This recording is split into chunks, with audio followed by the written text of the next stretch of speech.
Did you know that more journalists have died in Gaza than in World War I, World War II, the Korean War, the Vietnam War, the wars in Yugoslavia, and the post 9/11 Afghanistan war combined? The Gaza war is by far the deadliest in history for journalists. This last week, 23-year-old Hossam Shabbat and Mohammed Mansour, along with his wife and child, were killed by Israeli fire.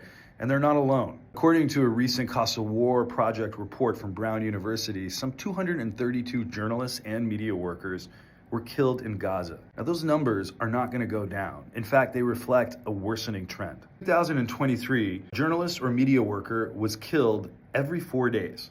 In 2024, that number changed. A journalist or media worker was killed every 3 days. As a journalist who spent nearly a decade focused on politics and conflict in the Middle East, these aren't just a worrying trend or statistic.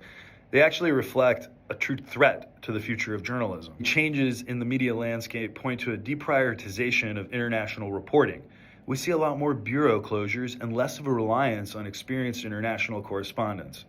That means that a lot of local journalists are left to pick up the slack, even if they don't have the resources that international orgs can bring.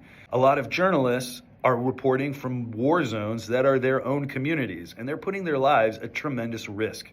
In the case of the Gaza war, the vast majority of reporters and media workers were Palestinians who were desperate to share their story with the rest of the world. Look, the future of conflict reporting doesn't have to become an unprecedented casualty statistic. What we do know is that so far the United States has had a fairly blatant disregard towards Israel's treatment of local journalists. But a step that the United States could take in order to preserve the value of press freedom would be to reduce Israel's military support if they continue to target journalists.